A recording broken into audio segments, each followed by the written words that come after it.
I'm going to be honest, at first I was very reluctant to talk about this subject because let's just be honest about it. Whenever you talk about Ariel Helwani and all the political ties that come with him, and then when you talk about the Saudis and all the political implications that come with it, you are bound to cause controversy in some kind of way. So, with that in mind, let's focus right down to Ariel Helwani and Turki El-Sheikh. What do we know so far? They both unfollowed each other. Okay, so when they unfollowed each other, Turki made a snide comment saying, wow, how am I ever going to get through in the world of boxing without Ariel Helwani? And that right there is just American humor, rather, American sarcasm at its best. That's really what it is.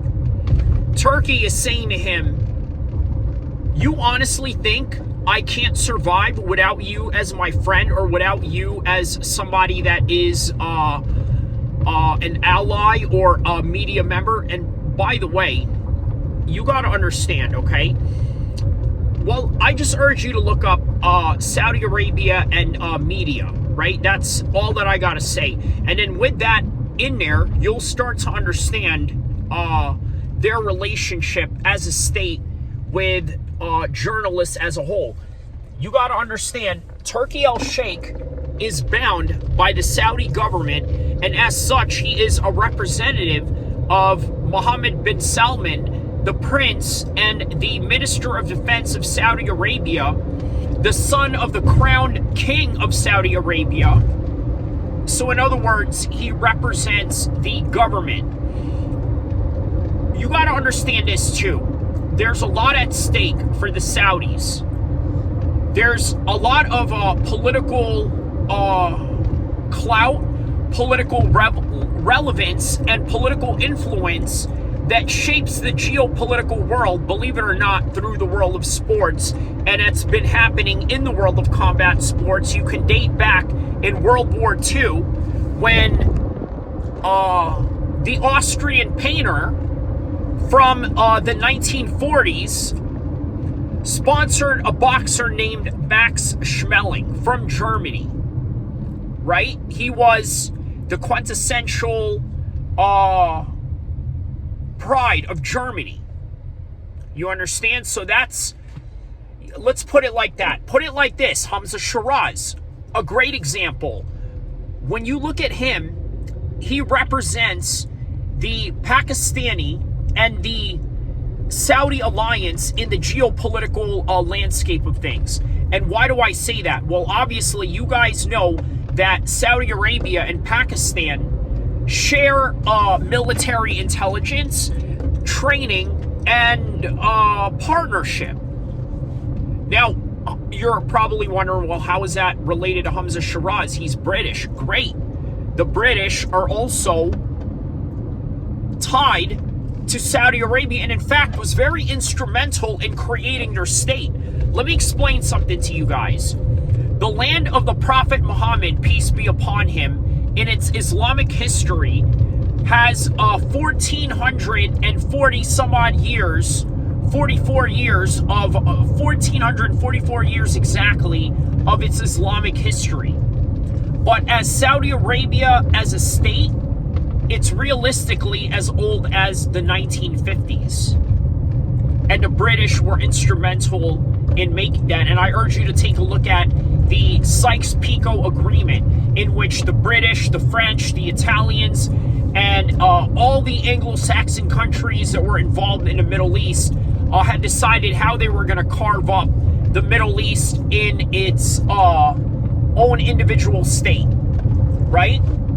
So just to kind of give you a little bit of a political context of where this state comes from. So now there's the aspect of oil. Many suspect, and once again, I need to clarify that many suspect, I don't know this to be a fact or not, but are there any plausible reasons to it? I urge you to take a look at your own research. And that is that Saudi Arabia, as an oil-rich country, could potentially run out. And with that potentiality of running out of oil, they need to create a different haven of revenue.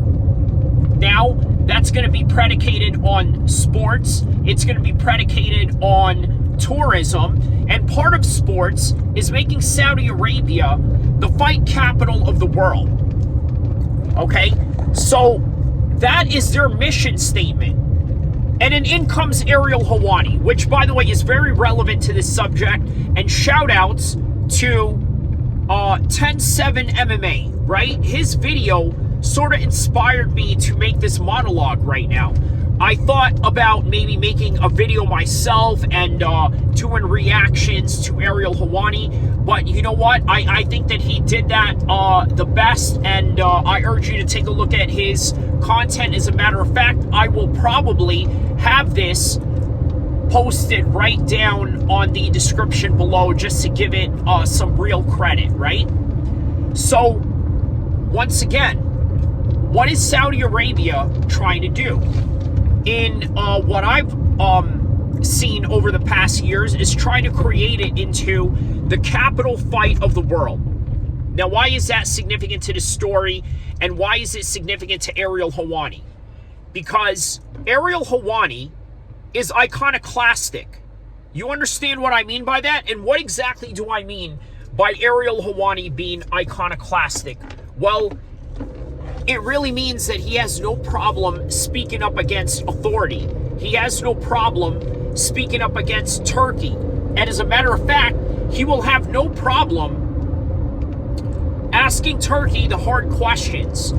And maybe perhaps it was better for them to cut off their friendship long before they were going to end up having a situation where they were either going to overexpose each other or somehow create a relationship that might have been toxic for the world of MMA and boxing media. But on any regard, honestly, this is really all that I have for you in this particular subject, in this particular time. But I urge you guys to like and subscribe. Also, check out the description below for all the credits that go through this particular content that we are doing right now, and the idea and the inspiration behind it and things of that nature, because I think it's always important to credit what inspired your idea and how much you can also contribute to adding on to the particular subject that is being discussed. All right, so with that in mind, like and subscribe. See you in the next live stream, in the next video, in the next content. Inshallah.